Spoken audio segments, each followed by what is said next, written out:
আসসালামু আলাইকুম ওয়া রাহমাতুল্লাহি ওয়া বারাকাতুহু।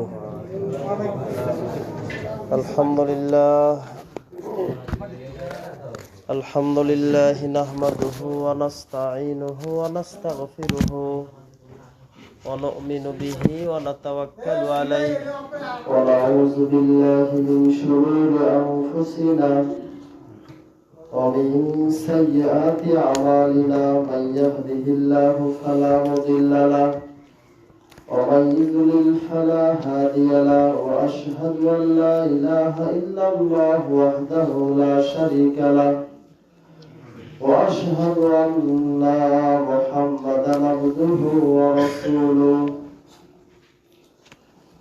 الذي أرسله بالحق بشيرا ونذيرا وداعيا إلى الله بإذنه وسراجا منيرا فقد قال الله تعالى في كلامه المجيد وفي فرقان الحميد فأعوذ بالله من الشيطان الرجيم بسم الله الرحمن الرحيم يا أيها الذين آمنوا اتقوا الله حق تقاته ولا تموتن إلا وأنتم مسلمون يا أيها الناس اتقوا ربكم الذي خلقكم من نفس واحدة وخلق منها زوجها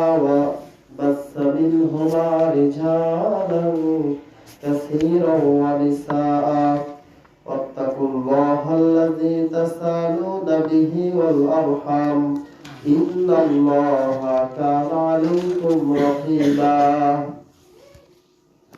يا أيها الذين آمنوا اتقوا الله وقولوا قولا سديدا يصلح لكم أعمالكم ويغفر لكم ذنوبكم ومن يطع الله ورسوله فقد فاز فوزا عظيما وقال تعالى يا أيها الذين آمنوا كتب عليكم الصيام كما كتب على الذين من قبلكم قال رسول الله صلى الله عليه وسلم إن الله جعل البركة في السحور والكيل وفي حديث قال رسول الله صلى الله عليه وسلم إن الله وملائكته يصلون على المسحرين আলহামদুলিল্লাহ, যাবতীয় প্রশংসা আল্লাহ রাব্বুল আলামিনের জন্য, যে আল্লাহ রাব্বুল আলামিন আমাদেরকে ষষ্ঠ রমজানে প্রথম জুম্মায় আজকের এই মসজিদের জন্য কবুল করেছেন। সেই আল্লাহরই শুকরিয়া আদায় করছি যে আল্লাহ রাব্বুল আলামিন আমাদেরকে বেছে বেছে তার নিয়ামতের মাসে ইবাদত করার জন্য কবুল করেছেন। বলি আলহামদুলিল্লাহ। রাস্তার সাথে আমাদের সবারই সম্পর্ক ভালো। রাস্তাতে আমরা দেখতে পাচ্ছি কত মুসলিম নামধারী মুখে দাঁড়িয়ে রয়েছে, এরপরেও পানি পান করছে। যারা প্রকৃত পক্ষে আল্লাহকে বেশি ভালোবাসে, নিজের গুনাহগুলোকে ক্ষমা নেওয়ার জন্য কঠিনতম চেষ্টা করে যায়, তারা এই রমজান মাসের পবিত্রতা রক্ষা করতে পারে। আর দাড়িওয়ালা ব্যক্তি বলেন, আল খেল্লা পরিধানকারী, কাবলি পরিধানকারী ব্যক্তি বলেন, লম্বা টুপি, প্রশস্ত হাজি রুমাল ব্যবহার করলেই আল্লাহর নৈকট্য হাসিল করা সম্ভব হয় না। এমনকি ক্ষমা পাওয়া যায় না।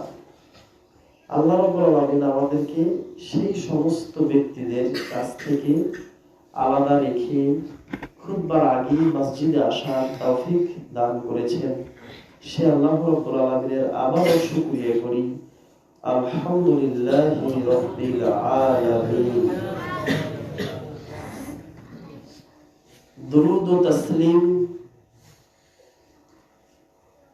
পৌঁছে যাক আমাদের প্রিয় নবী মুহাম্মদ রাসূলুল্লাহ সাল্লাল্লাহু আলাইহি ওয়াসাল্লামের কবরে। আল্লাহুম্মা সাল্লি আলাইহি আল্লাহুম্মা বারিক আলাইহি। আমরা যে যত পাপই করি না কেন, রমজানের সিয়ামের কারণে হাসরের মাঠে ওই সমস্ত ব্যক্তিদেরকে যখন কিছু সংখ্যক মুসলিম ব্যক্তিকে আসমানের সাথে তাদের পাকে রশি দিয়ে আটকে দেওয়া হবে, বেঁধে ফেলা হবে, মাথা জমিনের দিকে করা হবে।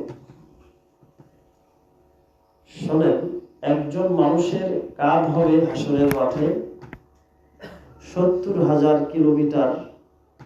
যেই ঘোড়াগুলো পাড়ি দেয়, একটা দ্রুতগামী ঘোড়া মানুষের ডান পাশের কাঁধে উঠে বাম পাশে যাবে 70,000 বছর লাগবে। এইরকম একটা করে মানুষ হবে জাহান্নামের ভেতরে হাসরের মাঠে। তাহলে তাদের চামড়া আরো কত মোটা হবে। কেননা জাহান্নামের আগুন দুনিয়াতে আগুনের সাথে তার সম্পর্ক আছে, কিন্তু তুলনা হয় না। জাহান্নামের আগুনকে আল্লাহ রাব্বুল আলামিন 50,000 বছর জ্বালিয়ে উত্তপ্ত করেছেন, এত গরম করেছেন, আগুন আর এক পাশের আগুনকে খেয়ে ফেলে। সকলেই বলি জাহান্নাম থেকে বাঁচার দোয়া, আল্লাহুম্মা আজিরনি মিনান নার। কথাগুলো আগেও বলেছি, যখনই জাহান্নামের কথা আমরা শুনবো, মনে মনে হলেও জাহান্নাম থেকে বাঁচার দোয়া বলবো। কেননা আল্লাহ রাব্বুল আলামিনের কাছে জাহান্নাম ফরিয়াদ করে, বান্দা, আপনার বান্দা আপনার কাছে আমি জাহান্নাম থেকে বাঁচার জন্য অনুরোধ করছে। আল্লাহ তার দোয়া কবুল করেন। কার দোয়া? জাহান্নামের দোয়া। জান্নাতের কথা শুনলে, নাজ নিয়ামতের কথা শুনলে জান্নাতুল ফিরদাউস চাইবেন। জান্নাতও তাই আল্লাহর কাছে দোয়া করতে থাকে। আল্লাহ যেন তাদের দোয়ায় আমাদেরকে শরীক হওয়ার তৌফিক দান করেন, বলি আমিন। সবাই তো বুঝছি। তাহলে জাহান্নামের আগুনকে আল্লাহ রাব্বুল আলামিন এত উত্তাপ করেছেন, এত গরম করেছেন, সেই গরমে কি আপনার আমার মতো পাকিস্তান, ভারতের, বাংলাদেশের মানুষকে ঢুকাবে আল্লাহ? এটা তো সে আগুনের কাছে কিছুই নয়। যেমন আপনি যখন ধান সিদ্ধ করেন, এটাতে যদি একটা মশা জাতীয় কোনো পোকা পড়ে, তাহলে কি সেই মশার তেমন কিছু হবে? একবারই পুরো শেষ। সে আঘাত পাওয়ারও সময় পায় না, তাকে যে একটা আঘাত লাগবে সে সময়ও পাচ্ছে না।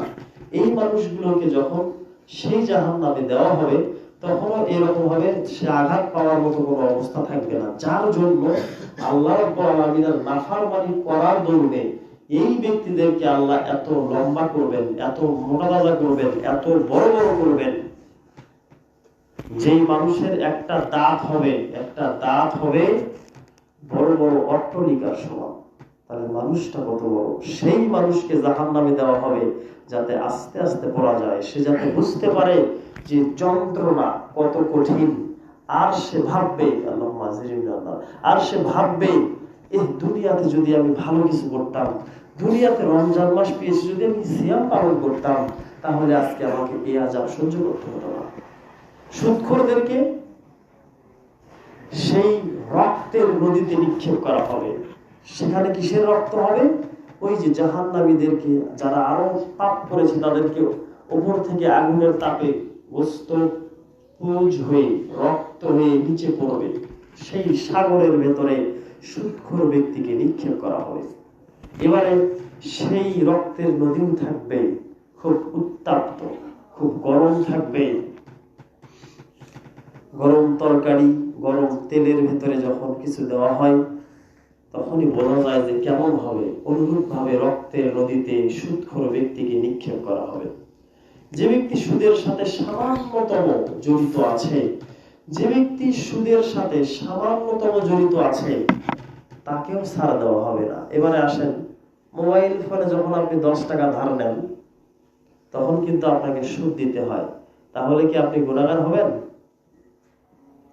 তখন আপনি গুনাহগার হবেন না, কেননা এটা আপনার ইচ্ছা করে হচ্ছে না। আবার কারেন্ট বিল যখন আপনি দিবেন, আপনাকে প্রতি মাসে 6 থেকে 5 টাকা করে বেশি দিতে হয়। ঘুষ, সুদ, চিন্তা করে দেখেন, এইগুলো হচ্ছে সরকারের, এগুলোর হিসাব সরকারই দেবে। আমাদের ইচ্ছা নাই 5 টাকা সুদ দেওয়ার, 5 টাকা ঘুষ দেওয়ার, এই ইচ্ছা আমাদের নেই, কিন্তু আমাদের কাছ থেকে জোর জবরদস্তি করে নেওয়া হচ্ছে। এর হিসাব তারাই দেবে, সিম কোম্পানি দেবে, বিদ্যুৎ কোম্পানি দেবে। এই ধরনের যেগুলো কর্মকাণ্ড আছে, এগুলো ব্যতীত অন্য কোনো ক্ষেত্রে যদি আমি সুদের সাথে জড়িত থাকি, আমি এমন একটি ব্যবসা করি যে ব্যবসার অধিকাংশ সম্পদ মালগুলো আমার লোনের মাধ্যমে নেওয়া, এই যে সুদের সাথে আপনি সুদখোরকে আপনি সহযোগিতা করছেন, সুদখোরের দোকান থেকে আপনি আপনার হালাল টাকা দিয়ে কিনছেন, আপনি একটু চিন্তা করে দেখেন, আপনার কি গুনাহ হবে না? অবশ্যই গুনাহ হবে। এই ব্যক্তিদেরকে আল্লাহ ছাড় দেবেন না, এই ব্যক্তিদেরকেও সেই রক্তের নদীতে নিক্ষেপ করা হবে। এবারে যখন সে রক্তের নদীতে হাবুডুবু খাবে, তখন সে বাঁচতে চাইবে, সে কিনারায় সত্রিয়ে আসতে চাইবে। আল্লাহ রাব্বুল আলামিন জাহান্নামের ফেরেশতা, জাহান্নামের একজন ফেরেশতা রয়েছেন আযাবের জন্য, তার নাম কি বলেন তো? মালিক। মালিক তার অধীনস্থ ফেরেশতাদেরকে বলবেন, ওই যে ব্যক্তি দুনিয়ার বুকে সুদ খেত, ঘুষ খেত, ওই ব্যক্তি এমনকি রমজান মাসেও সে নিজের অন্তরকে রেহাই দিত না, পরিবারকে রেহাই দিত না, সমাজকে রেহাই দিত না, মানুষের কাছ থেকে চুষে চুষে রক্ত খেত তথা সুদ খেত। এবারে ওই ব্যক্তি সেই জাহান্নামের কঠিনতম রক্তের সাগরে হাবুডুবু খাবে আর কিনারায় আসতে চাইবে। যখন একেবারে শরীরের সমস্ত শক্তি দিয়ে কিনারায় এসে পৌঁছার উপক্রম হবে, তখন ফেরেশতার মাধ্যমে বলা হবে জাহান্নামের কঠিনতম একটা পাথর নিয়ে ওই ব্যক্তির মাথাতে মেরে দেওয়া হবে। মাথাতে মারার সাথে সাথে মাথা থেতলিয়ে যাবে, আবার যেখানে ছিল সেখানেই চলে যাবে। তাহলে একটু অনুধাবন করেন, সেই রক্তের সাগরে যদি আমি প্রবেশ করি, সেই রক্তের সাগরে যদি আমাকে দেওয়া হয়, সবাই একটু নিজের অন্তরকে জিজ্ঞাসা করেন, তখন আমাদের কেমন অবস্থা হবে? সেই রক্তের সাগরের ভিতরে যখন আমরা হাবুডুবু খাবো, আল্লাহ যেন আমাদেরকে বাঁচান, বলেন আমিন। সেই রক্তের সাগরে যখন হাবুডুবু খাবো, শরীরের সমস্ত শক্তি দিয়ে যখন আমরা কিনারায় আসতে চাইবো, আবার ভেতরে দেওয়া হবে, মাথা থেতলিয়ে দেওয়া হবে, তখন কত যন্ত্রণা হবে। আজ আপনি নিজের সেই অতীতের কথাগুলো ভাবেন, যখন আপনার পাশুন কোদাল দিয়ে হাত কেটে যাচ্ছিল, কাস্তে দিয়ে হাত কেটে যাচ্ছিল, এই ব্যথা আপনার কতদিন থাকতো? বিশেষ করে কোদালে কাটলে এই ব্যথাটা অনেক দিন থেকে যায়। যদি আপনি পায়ের হাড়ে কোনো ব্যথা পান, এই ব্যথাটা সারতে ওষুধ যতই খান আপনি, তাও 7 থেকে 10 দিন সময় লাগে। তাহলে আপনি একটু চিন্তা করে দেখেন, এই ব্যথা আপনাকে শান্তিতে ঘুমাতে দেয় না, এই ব্যথা আপনাকে শান্তিতে খেতে দেয় না, এই ব্যথা আপনাকে শান্তিতে সালাত আদায় করতে দেয় না, কত কষ্ট হয়। তাহলে জাহান্নামের ভেতরে মানুষের কষ্ট আরো কত দ্বিগুণ হবে, কত বেশি গুণ হবে। তখন মানুষের কি অবস্থা হবে? সেই দিন সেই জাহান্নামী ব্যক্তি যারা হবে, দুনিয়ার মুখ থেকে গিয়ে জাহান্নামের ভেতরে যখন তাদেরকে আশ্রয় দেওয়া হবে, এবারে তারা সেই উত্তাপ সহ্য করবে, সে আযাবগুলো তাদেরকে ভক্ষণ করতে হবে। আর তারা আফসোস করবে, দুনিয়ার বুকে যদি আমি শায়েখ মাশায়েখদের কথা শুনতাম, কোরআন হাদিসের কথা মতো চলতাম, তাহলে যদি আমি আজকে সিয়াম পালন করতাম, আমি যত বড় জঘন্যতম পাপ করেছি, এই পাপ যদি না করে আল্লাহর ইবাদত করতাম, আল্লাহর সন্তুষ্টির জন্য কাজ করতাম, তাহলে আজকে আমাকে এই জাহান্নামের ভেতরে পড়তে হতো না। বলেন তো, সেই দিন কি আফসোস করে কোনো লাভ হবে? আজকে যাদের বয়স 50-এর উপরে, এখনো তারা সরকারি চাকরি করেন না, উদাহরণ দেওয়ার জন্য বলছি, যারা 50-এর উপরে বয়স, সরকারি চাকরির আশা করতে করতে পাননি, বিভিন্ন ব্যবসায় জড়িত আছেন, তারা যদি এখন আফসোস করেন, ইস, যৌবন কালে যদি ভালো করে পড়তাম তাহলে সরকারি চাকরি দিতাম। বলেন তো, এই বয়স্ক ব্যক্তির এই আফসোস করে কোনো লাভ আছে? সে যদি সারা জীবন যতদিন বাঁচবে, এই 50-এর পর থেকে সারা জীবন আফসোস করে, সরকার কি তাকে চাকরি দেবে? কারণ তার একটা বয়স ছিল, তার একটা সময় ছিল, সেই সময়টা সে কাজে লাগাতে পারেনি, যার জন্য সে আজকে সরকারি কর্মচারী হতে পারেনি, যার জন্য তাকে আফসোস করতে হচ্ছে। কিয়ামতের দিনে কবরের ভেতরে, কবরের মাঝে, হাসরের মাঠে আফসোস যে মানুষ করবে না এমনটা নয়, আফসোস সবাই করবে। আফসোস আপনার আমার হবেই। যারা জান্নাতি হতে পারবো আমরা, তাদেরও আফসোস থাকবে। তারা শুধু বলবে, ইস, দুনিয়াতে যদি আরো একটু আমল করতাম, যতটুকু দান সাদকা করি তার চাইতে যদি আরো একটু বেশি করতাম, নফল ইবাদত যতটুকু করি তার চাইতে যদি বেশি করতাম, রমজানের সিয়াম ঠিকই থেকেছি, যদি সেদিন গান বাজনা না শুনতাম, রমজানের সিয়াম থেকেছি, যদি টিভি না দেখতাম, অশ্লীল কোনো কিছু না দেখতাম, তাহলে আজকে আমি জান্নাতের ভেতরে আরো অনেক কিছু পেতাম। হয়তো অন্য আমলের জন্য তাকে আল্লাহ জান্নাত দেবে, কিন্তু প্রত্যেকটা জান্নাতের আফসোস থাকবে যে আরো যদি কিছু করতাম। যেমন আফসোস দুনিয়াদার ব্যক্তিদের হয়, যে যে অবস্থাতেই যেই কাজ করুক, যেই কর্মের সাথে জড়িত থাক, তার একটা ইচ্ছা থাকে যে আমি যদি আরো একটু বড় হতে পারতাম, আমার একটা ব্যবসা আছে, আমি যদি 2টা ব্যবসা করতে পারতাম তাহলে আমার জন্য কতই না ভালো হতো। সম্মানিত উপস্থিতি, তো এই আফসোস গুলো হাসরের মাঠে মানুষ করতে থাকবে। বলতে চাচ্ছি, যে নবী আমাদেরকে এগুলো জানিয়ে দিলেন, সেই নবীর উপর আমরা একটু আবারও দরুদ পাঠ করি, আল্লাহুম্মা সাল্লি আলাইহি আল্লাহুম্মা বারিক আলাইহি। যে কথা বলতে খেয়াল হারিয়েছিলাম সেটা হচ্ছে, এই যে জাহান্নামীদেরকে এত লম্বা করে আযাব দেওয়া হবে, এত লম্বা লম্বা মানুষকে আযাব দেওয়া হবে, এরপরেও কিছু সংখ্যক মানুষদেরকে, কিছু ধরনের বড় বড় দল বিশিষ্ট মানুষদেরকে আসমানের সাথে লটকিয়ে পা বেঁধে রাখা হবে। এবারে তাদেরকে, তাদের মাথাকে জমিনের দিকে দেওয়া হবে, দিয়ে একজন ফেরেশতা সরাসরি হাতে নিয়ে, কাস্তে কন কাঁদে কন যেটাই বলেন, সেটাকে হাতে নিয়ে এই ব্যক্তি, ওই বেরোজাদার ব্যক্তি দুনিয়াতে সিয়াম পালন করতো না, তার গাল ফেলে দেবেন। তাহলে একটু চিন্তা করেন, হাসরের মাঠে এই ব্যক্তির গাল কি আমাদের এই গালের মতো 4 ইঞ্চি, 5 ইঞ্চি, 6 ইঞ্চি হবে? ইঞ্চি নয়, মানে 5 লোক 6 লোক এরকম হবে? এরকম কিন্তু হবে না। দাঁত যদি একটা অট্টলিকার মতো হয় তাহলে গাল কত বড় হবে? এই গালকে সেই আগুনের কাঁচি দ্বারা ফিরে দেওয়া হবে, রক্ত শুধু ঝরঝর করে পড়বে, রক্তের পালা হয়ে যাবে, রক্তের সাগর হয়ে যাবে।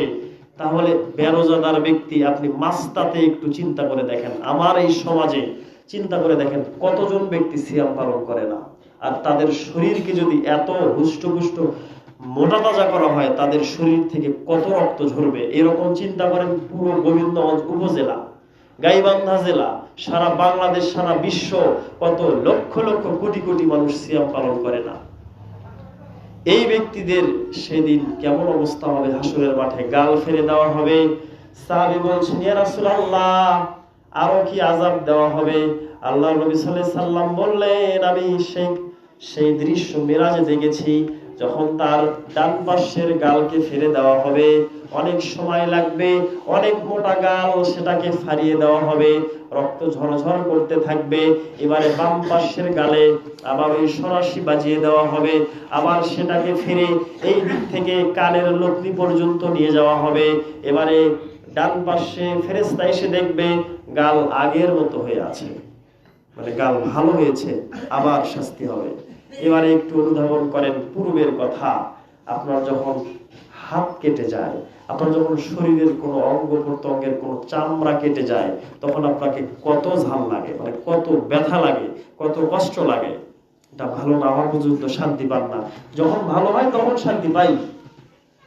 রমজানের শুরুতে এই চোখে আমার ছোট্ট একটা অঞ্জলি উঠেছিল, ব্যথায়, মানে ভালোভাবে একটা কোরআনও পড়া যায় না, মানে কোনো দিক দিয়েই আরাম পাওয়া যাচ্ছিল না। তাহলে এই ব্যথাকেই আমি সহ্য করতে পারছি না, জাহান্নাম আমার জন্য আর কত কঠিন হবে। আল্লাহ যেন আমাদেরকে জাহান্নাম থেকে পরিত্রাণ দান করেন, আমিন। সমর্থ উপস্থিতি, এই ব্যক্তিদের গালকে এইভাবে ধরা হবে, ভালো হয়ে যাবে, আবার শাস্তি শুরু হবে।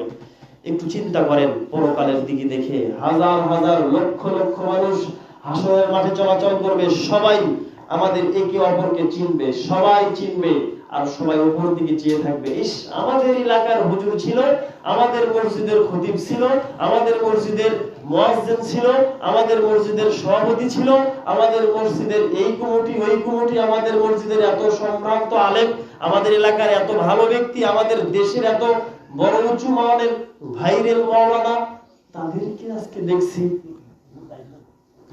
পা আসমানের সাথে লটকিয়ে মাথা ঝুলিয়ে রেখে সরাসরি দিয়ে গাল ফেলে দেওয়া হচ্ছে। আর সবাই বলবে, ভাই আপনাকে তো দেখেছি খুব ভালো কাজ করতে, আজকে আপনার এই অবস্থা। তখন সে বলবে, আমি শুধু হক কথা বলেছি, কিন্তু আমি নিজে আমল করিনি। আমি মানুষকে বলেছি, আমি আমার পরিবারকে বলেছি, পরিবারের সব সদস্যদেরকে বলেছি, সবাই সিয়াম পালন করতে হবে, সবাইকেই করতে হবে। সিয়াম পালন করার জন্য সাহারি খেতে হবে, সাহারি আমরা সবাই খেয়েছি। আবার ভাসিতলায় গিয়ে কুকুরের মতো পর্দাওয়ালা হোটেলে ঢুকে মনের ইচ্ছা মতো ভাত খেয়েছি। দেখি আমরা সেই ব্যক্তিকে, সেটা বাংলাদেশের অনেক ব্যক্তি হতে পারে, সেই ব্যক্তিকে দেখি আমরা ইফতারের মাহফিলে লম্বা হয়ে বসে আছে, ইয়া নাফসি ইয়া নাফসি বলছে, হরেক রকমের জিকির আজকার করছে, কিন্তু তার অন্তরের সমস্যা, তার অন্তরে মানে বড় কঠিন রোগ ধরেছে, সে সিয়াম পালন নাই, তার সিয়াম হয়নি। স্ত্রী ছেলে মেয়ে সবার সামনে সে সাহারি খেয়েছে। আবার আপনি দাওয়াত দিয়েছেন, ইফতারে এসেছে, সুন্দরভাবে পরিবারের সাথে নয়তোবা ইফতার মাহফিলে ইফতার করছে, বোঝার কিছু নেই। প্রস্তাব পায়খানা এক দুইয়ের কথা বলে সে সেই পর্দাকৃত হোটেলের ভেতরে ঢুকেছে। আল্লাহ রাব্বুল আলামিন আমাদের সবাইকে এই রকম ব্যক্তিদের কাছ থেকে দূরে থাকার তৌফিক দান করুক, বলেন আমিন। আমরা আজকে এই খুতবায় তাদের জন্য অন্তর থেকে দোয়া করছি, আল্লাহ রাব্বুল আলামিন যেন সেই দিনী ভাই বোনদেরকে ইসলামের ছায়াতলে আসার তৌফিক দান করেন, বলেন আমিন। আল্লাহ রাব্বুল আলামিন যেন তাদেরকে বাকি দিনের সিয়াম পালন করার তৌফিক দান করেন, বলেন আমিন। সম্মানিত উপস্থিতি, খুতবাতে যে হাদিসটি বলেছিলাম, আমরা অনেক যুবক এবং যুবতী আছি, আমরা অনেকেই সারির সময় ঘুমের জন্য উঠি না, ঘুমের জন্য উঠতে চাই না। আমাদের পিতামাতা আমাদেরকে অনেক ডাকে, অনেক ডাকে, ডাকতে ডাকতে শিওরের কাছে গিয়ে গ্লাস রাখে, দুধের গ্লাস, খাবারের গ্লাস, এক লোকমা হলেও, এক ঢোক দুধ হলেও এটা খেয়ে রোজা রাখো। ওই ব্যক্তিদের, ওই সায়াম পালনকারী যুবক যুবতীদের ইচ্ছা আশা আছে যে রমজানের 30টি সিয়াম পালন করবে, কিন্তু সাহারি খেতে উঠতে চায় না, ঘুমিয়ে উঠতে চায় না। মানে ঘুমটা তাদের কাছে এত নিয়ামত মনে হয়, সাহারিটা নিয়ামত মনে হয় না।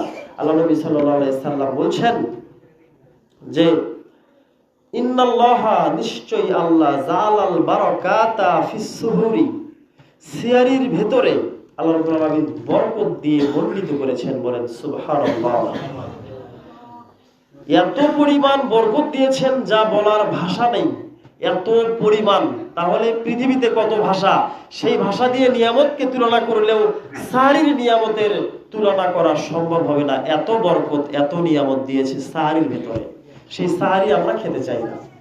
তাদেরকে সংক্ষিপ্তভাবে যে কথাটি বলবো, আপনারা ঘুমকে পরিহার করে এই বরকত মণ্ডিত এই সাহারি গ্রহণ করার চেষ্টা করবেন ইনশাআল্লাহ। আল্লাহ নবী সাল্লাল্লাহু আলাইহি সাল্লাম বলেন, আরো একটি হাদিস, সাহারির আরো একটি ফজিলত, ইবনে উমর থেকে বর্ণিত, তিনি বলেন, নবী করিম সাল্লাল্লাহু আলাইহি সাল্লাম বলিয়েছেন, ইন্নাল্লাহা, নিশ্চয় আল্লাহ, ওয়াল মালাইকাতু, এবং ফেরেশতারা, ইউসাল্লুনা, ওই ব্যক্তিদের জন্য দরুদ পাঠ করতে থাকে, আলাল মুসাহহিরিন, যারা শেষ রাতে সাহারি গ্রহণ করে। বুঝতে পারেননি, এই জন্য সুবহানাল্লাহ বলছেন না। ইন্নাল্লাহা, নিশ্চয়ই আল্লাহ, ওয়াল মালাইকাতু, এবং তার ফেরেশতা সমূহ, ইউসাল্লুনা, তাসলিম, দরুদ পাঠ করতে থাকে, ক্ষমা প্রার্থনা করতে থাকে, আলাল মুসাহহিরিন, যারা সাহারি গ্রহণ করে। তাহলে সাহারি গ্রহণ করলে আপনার আমার জন্য ফেরেশতা দোয়া করবেন। আল্লাহ রাব্বুল আলামিন তিনিই আমাদের উপরে রহমত এবং বরকত বর্ষাবেন। এই জন্য সাহারি আমরা কখনই ভুলব না, সাহারি আমরা করব। সাহারির উত্তম খাদ্য হচ্ছে একটা খেজুর, দুটা খেজুর বা তার বেশি। যদি কেউ এগুলো না পায়, সে যেন হালাল খাদ্য পানি পান করে। হালাল খাদ্য পানি পান করলে সাহারির বরকত সে পাবে। অন্তপক্ষে একটি খেজুর হলেও, যদি খেজুর কিনতে আমরা সামর্থ্য না হই, তাহলে যেন একটি খেজুরকেই 4 ভাগ করে যেভাবেই হোক রেখে রেখে সাহারিতে একটু খেজুর হলেও যেন বারাকাটা নেওয়ার চেষ্টা করি। বলেন ইনশাআল্লাহ। সাহারিতে একটি হলেও খেজুর খাবেন। এমন কোনো গরিব বাংলাদেশে আর নেই, বা বিশেষ করে আমাদের সমাজে নেই, যে খেজুর কিনতে পারবে না। আপনারা খেজুর দিয়ে সাহারি করবেন। শেষে খাওয়ার শেষে অন্তপক্ষে একটা বা একটা অর্ধেক খেজুর হলেও আপনার সেটা দিয়ে সাহারি করবেন। আল্লাহ তাওফিক দান করুন, আমিন। এবং ইফতারি তো থাকবেই। ইফতার বিষয়ে ফজিলত, আল্লাহর নবী সাল্লাল্লাহু আলাইহি সাল্লাম বলেন, ইফতারে মানুষের জন্য ক্ষমা প্রার্থনা করা হয়। যদিও হাদিসটি একটু দুর্বল। ইফতার শুধু নয়, রমজানের সুবহ সাদেক হতে সূর্য অস্ত পর্যন্ত সিয়াম অবস্থায় যে কোনো সময় আল্লাহর কাছে দোয়া করলে আল্লাহ সেই দোয়া ফিরিয়ে দিতে লজ্জাবোধ করে। রমজানের এটা মর্যাদা, সিয়ামের এটা মর্যাদা। সিয়াম থাকা অবস্থায় যে কোনো ভাবেই হোক মানুষ যদি আল্লাহর কাছে প্রার্থনা করে, আল্লাহ তার প্রার্থনা অবশ্যই কবুল করবেন। সেটা এখনই করতে পারে, নয়তো বা একটু দেরিতে করতে পারে, নয়তো বা হাসরে করবেন, অবশ্যই তিনি কবুল করবেন। ইফতারের ফজিলত, আল্লাহর নবী সাল্লাল্লাহু আলাইহি ওয়াসাল্লামের প্রসিদ্ধ একজন সাহাবী আবু হুরায়রা হতে বর্ণিত, তিনি বলেন, ক্বালা রাসূলুল্লাহ সাল্লাল্লাহু আলাইহি ওয়াসাল্লাম, কুল্লু আমালিন ইবনি আদম ইউদাআফুল হাসানাতু আশরু আমসালিহা ইলা 700। আল্লাহর নবী সাল্লাল্লাহু আলাইহি ওয়াসাল্লাম বললেন, আদম সন্তানের প্রত্যেকটি নেকি, প্রত্যেকটি ভালো আমলের কারণে তাদেরকে নেকি দান করা হয় 10 থেকে 700 গুণ। বলেন সুবহানাল্লাহ। প্রত্যেকটি ভালো কাজের বদৌলতে আল্লাহ রাব্বুল আলামিন সেই বান্দা বান্দীদেরকে 10 থেকে 700 গুণ পর্যন্ত নেকি নির্ধারণ করে থাকেন। কিন্তু মহান আল্লাহ বলেন, ক্বালাল্লাহু আযজা ওয়া জাল্লা ইল্লা সাইয়ুন, তবে রোজাদারদেরকে এই সওয়াব তিনি দেন না। একটু বোঝার চেষ্টা করেন। প্রত্যেক বানি আদমের সওয়াবকে আল্লাহ 10 থেকে 700 গুণ বাড়িয়ে দেন। বাকি 11 মাস সহ রমজান মাস, মানে পুরো বছরের জন্য আল্লাহ রাব্বুল আলামিন প্রত্যেকটা আমলে সলেহকে তার নিয়ত অনুযায়ী 10 থেকে 700 গুণ পর্যন্ত বাড়িয়ে দেন।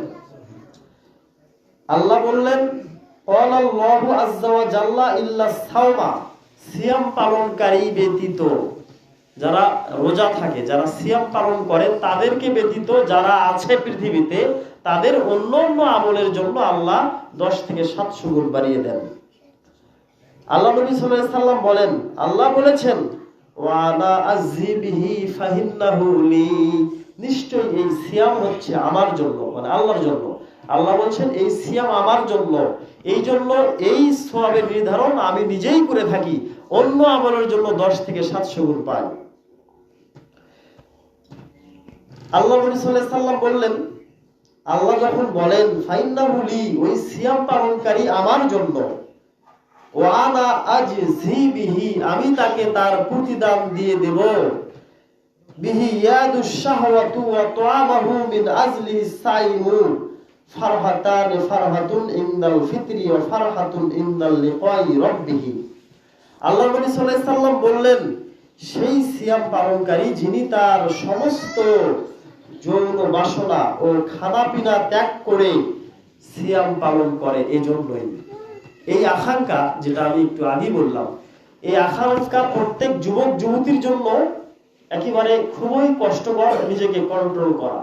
এরপরেও তারা কন্ট্রোল করে এই সিয়াম পালন করে থাকে, সকল প্রকার খানাপিনা থেকে নিজেকে বিরত রাখতে পারে। এই জন্য আল্লাহ বলছেন, এই ইবাদত অন্য কোন ইবাদতের সাথে কোনো তুলনাই হয় না। অন্য ইবাদতে যেগুলো রমজানে হারাম, সেগুলো সব করা যাচ্ছে, সব জায়েজ আছে, সব জায়েজ আছে অন্য ইবাদতে। এই জন্য তার প্রতিদানগুলো ফেরেশতা দিয়ে দেবেন, আর সিয়ামের প্রতিদান আল্লাহ নিজেই দিবেন। কেননা আল্লাহর বিধান অনুযায়ী তারা ইফতার করে থাকে, আল্লাহর বিধান অনুযায়ী দিনের অন্য কোনো সময় ইফতার করে না। এমনকি ইফতারের শেষ মুহূর্তে যখন আমরা ছোট ছোট বাচ্চাদেরকে সাথে নিয়ে ইফতার করার জন্য চেষ্টা করি, তখন সেই ছোট বাচ্চাও যে একটা বুন্দিয়া তুলে খাবে তা খায় না। আব্বু আম্মুর সাথে ইফতার করব, যখন ফরিদুল সাহেব আজান দেবে তখন ইফতার করব। ছোট মানুষ রোজাই বোঝে না, সিয়ামই বোঝে না, সেও খায় না, পিতা মাতার সাথেই খাবো। এই যে আল্লাহ নবী সাল্লাল্লাহু আলাইহি সাল্লাম সেই কথাটি বললেন যে ইনদা লিকাই রাব্বিহি, আল্লাহর কাছে সাক্ষাতে রোজা পালনকারী, সিয়াম পালনকারী ব্যক্তির দুটি পুরস্কার থাকবে। এক নাম্বার হচ্ছে ইফতারের আগ মুহূর্তে মানুষের অন্তর আত্মহারা হয়ে যায় যে এখন আমরা পানি পান করতে পারবো, এখন আমরা সিয়াম ভাঙতে পারবো, এখন আমরা অন্য অন্য খাবার খেতে পারবো। এই যে একটা আনন্দ, কত কি সামগ্রী খাবো, এই যে একটা আনন্দ, এই রকম এর চাইতেও 700 গুণ বেশি আনন্দ হবে আল্লাহর সাথে সাক্ষাৎকারে। সুবহানাল্লাহ। শুধু তাই নয়, আল্লাহ রাব্বুল আলামিন বললেন যে জান্নাতের ভেতরে যখন মানুষকে প্রবেশ করানো হবে তখন মানুষকে বলা হবে আপনি কি দুনিয়ার বুকে সিয়াম পালন করেছেন কিনা? তখন বলবে হ্যাঁ, আমি দুনিয়ার বুকে সিয়াম পালন করেছিলাম। অথবা অন্য ফেরেশতা বলবে, সেই জান্নাতের দরজায় যে ফেরেশতাগণ থাকবে তাদেরকে বলবে এই ব্যক্তিকে ছেড়ে দাও, এই ব্যক্তি জান্নাতের এই দরজা দিয়ে প্রবেশ করবে না, সে রাইয়ান নামক দরজা দিয়ে প্রবেশ করবে। রাইয়ান নামক দরজা দিয়ে শুধু এক ধরনের ব্যক্তিরাই প্রবেশ করতে পারবে, যারা দুনিয়াতে রমজান মাসের সিয়াম পালন করেছে। রাইয়ান নাম কেন নামকরণ করা হলো? জান্নাতের কয়টি দরজা? 8টি দরজা, আর 7টি পরে থাকবে, আর 7টি দিয়ে অন্য আমলকারীরা প্রবেশ করবে। রোজাদার সিয়াম পালনকারী ব্যক্তি রাইয়ান নামক দরজা দিয়ে প্রবেশ করবে। তার কারণ হচ্ছে রাইয়ান শব্দের অর্থ হচ্ছে তৃষ্ণা মিটানো। বলেন সুবহানাল্লাহ। সারাটা দিন পরিশ্রম করে থাকছি আমরা, ইফতারের সময় আমরা আমাদের অন্তরকে প্রশান্তি লাভ দেই ইফতারের মাধ্যমে। এই যে একটা কঠিন সাধনা, সেই কঠিন সাধনার জন্য আল্লাহর সাথে সাক্ষাৎ হবে রাইয়ান নামক দরজা দিয়ে প্রবেশ করানোর মাধ্যমে। যখন একজন সিয়াম পালন করা ব্যক্তি জান্নাতের রাইয়ান নামক দরজা দিয়ে প্রবেশ করবে, দরজা দিয়ে প্রবেশ করার সাথে সাথে হাসরের মাঠে যত কষ্ট করেছিল, রোদের ভিতরে থেকে ছিল, এই রাইয়ান নামক দরজা দিয়ে প্রবেশ করার সাথে সাথে তার তৃষ্ণা নিবারণ হয়ে যাবে। সুবহানাল্লাহ। আল্লাহ নবী সাল্লাল্লাহু আলাইহি সাল্লাম বললেন ওয়ালা খুফু ফিহি আতিবু ইনদাল্লাহি মির রিহিল মিস্ক। শুধু তাই নয়, এই সিয়াম পালনকারী ব্যক্তির মুখ থেকে মিশকি আম্বরের মতো সুগন্ধি বের হতে থাকবে, যেটা আল্লাহর কাছে সবচাইতে বেশি প্রিয়। তাই আপনাদেরকে উদাত্ত আহ্বান জানাবো, আপনারা সবাই আল্লাহর হস্তে বাকি দিনগুলোতে সিয়াম পালন করার চেষ্টা করবেন। বলেন ইনশাআল্লাহ। যারা আমরা সিয়াম রাখি না, আমাদের যে সন্তানগণ সিয়াম রাখে না, আমরা তাদেরকে সিয়াম রাখানোর জন্য চেষ্টা করব। বলেন ইনশাআল্লাহ। তাদেরকে আমরা নাসিহা দেব যে বাবা, যে মেয়ে, তোমাদেরকে সিয়াম পালন করতে হবে, তোমরা সিয়াম পালন করো। সন্তানের যখন 7 বছর হয়ে যায় তখন তাদেরকে সিয়াম এবং সালাতের আদেশ করতে হয়। আদেশ করতে করতে যখন তাদের বয়স 10 বছর হয় তখন তাদেরকে বিছানা পৃথকের মাধ্যমে সালাত এবং সিয়ামের অভ্যাস করাতে হবে। প্রত্যেক 10 বছরের সন্তানকে সিয়াম পালন করতেই হবে, এটা তাদের জন্য ফরজ। বাঁচার কোনো পথ নেই, সিয়াম পালন করতেই হবে যাদের বয়স 10 হয়েছে। 10 থেকে যদি একদিন কম থাকে, কথার কথা, তাহলে তার ইখতিয়ার, সে ছাড়বে, রাখবে, কোনো গুনাহ হবে না। 10-এর পরে থেকে যেই সন্তানগণ সিয়াম রাখবে না, এর জন্য গুনাহগার হবে তার পিতামাতা, এরপরে ওই সন্তানও গুনাহগার হবে। এমত অবস্থায় সন্তানের যদি মৃত্যু এসে যায়, এমত অবস্থায় ওই সিয়াম পালন করেনি 10 বছরের সন্তান, ছেলে হোক মেয়ে হোক, সিয়াম পালন করেনি, পিতামাতা যদি ইন্তিকাল করে জাহান্নামে যেতে হবে। এটা ফরজ বিধান, অবশ্যই পালন করতে হবে। এবারে আসেন ইফতারের ফজিলত।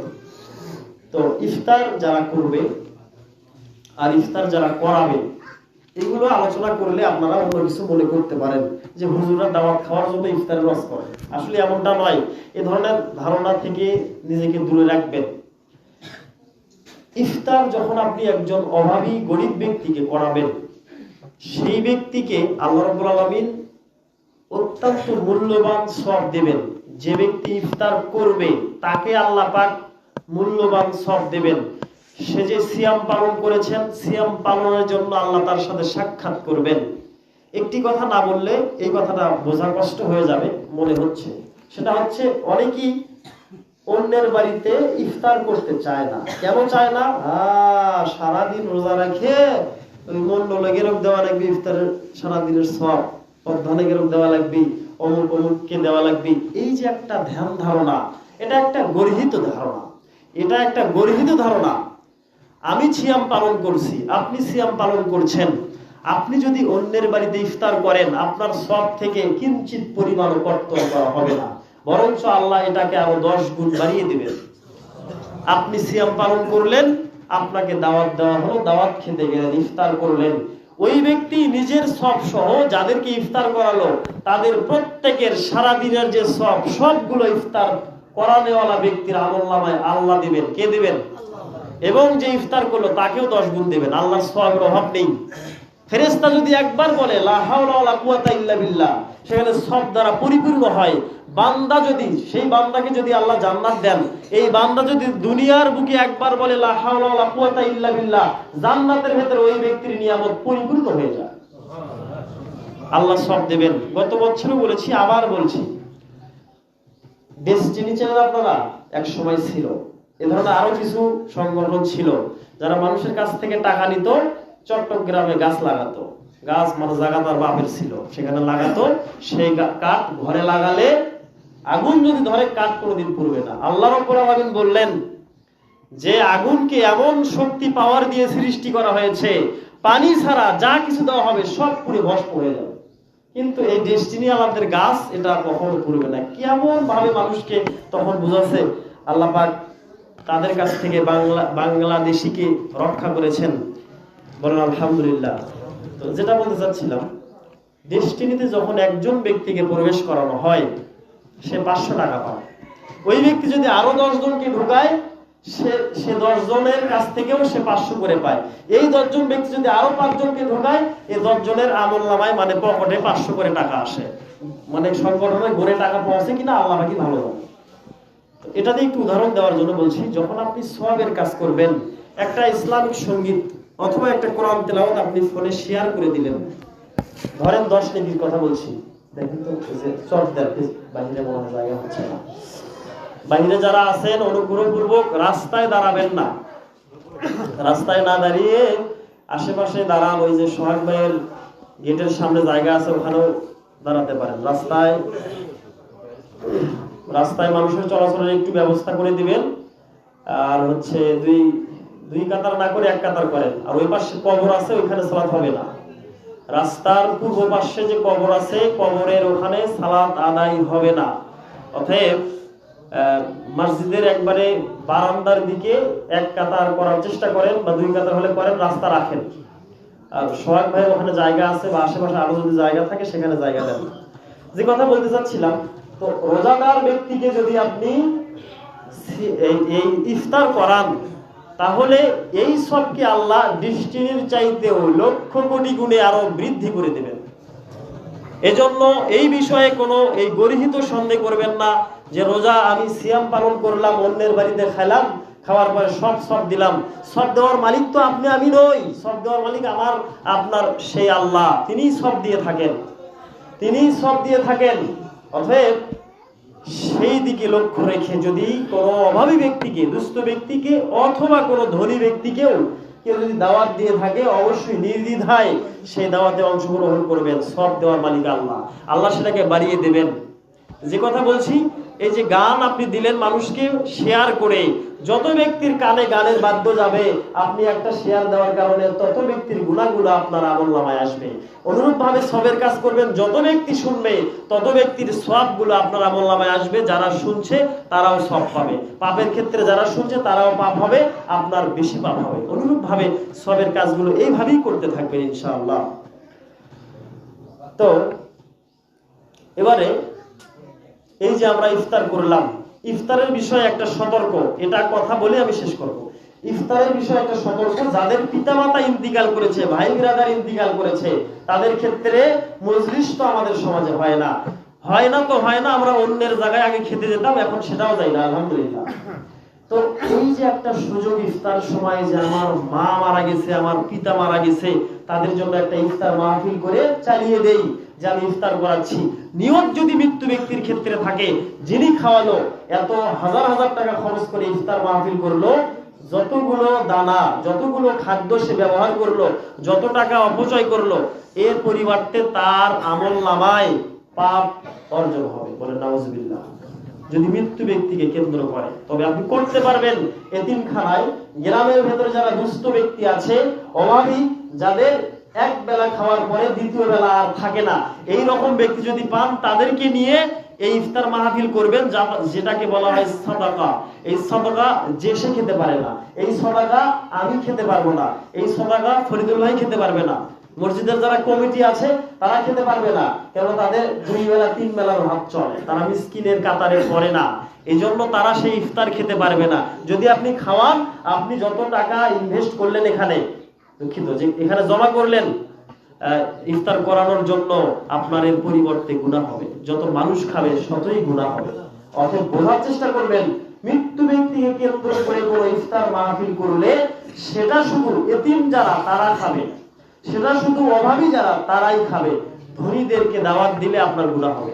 এখন ধনী যদি, হুজুর যদি না জেনে খেয়ে ফেলে, তার গুনাহ হবে না, কিন্তু হুজুরদের এটা একটু যাচাই করে খাওয়া দরকার, যে আপনি যে দাওয়াতটা দিচ্ছেন কোন উদ্দেশ্য নিয়ে, এটা আপনাকে হকটা বলতে হবে। হকটা না বলে যদি আপনি গোপন দিয়ে অন্যটা বলে চালিয়ে দেন, আপনার আমলনামায় গুনাহ হবে, এমনকি আপনার সিয়ামটাও নষ্ট হতে পারে।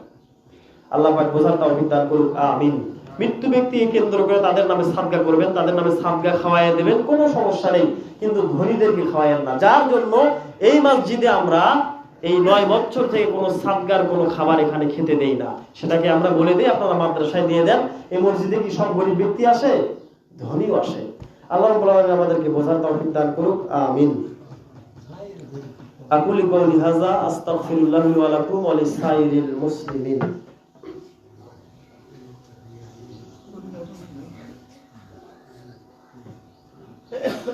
আলহামদুলিল্লাহি রাব্বিল আলামিন ওয়াল আকিবাতু লিল মুত্তাকিন ওয়াস সালাতু ওয়াস সালামু আলা খায়রি খালকিহি মুহাম্মাদিন ওয়া আলিহি ওয়া সাহবিহি আজমাইন।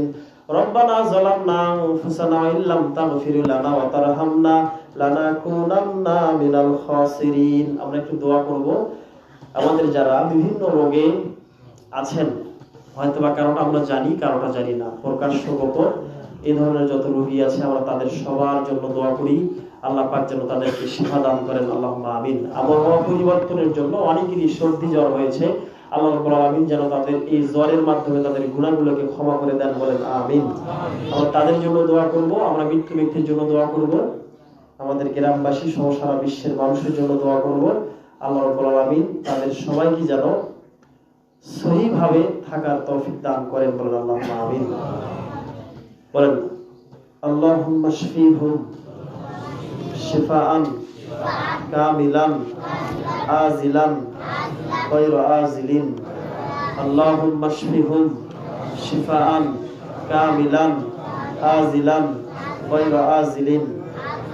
আল্লাহুম্মা গফির লাহুম ওয়ারহামহুম ওয়াদখিলহুমুল জান্নাতা ওয়াইজহুম মিন আযাবিল কবর ওয়া মিন আযাবিন নার।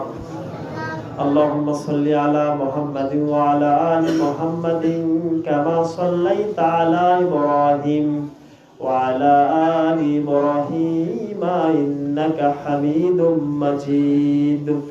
اللهم بارك على محمد وعلى آل محمد كما باركت على إبراهيم وعلى آل إبراهيم إنك حميد مجيد.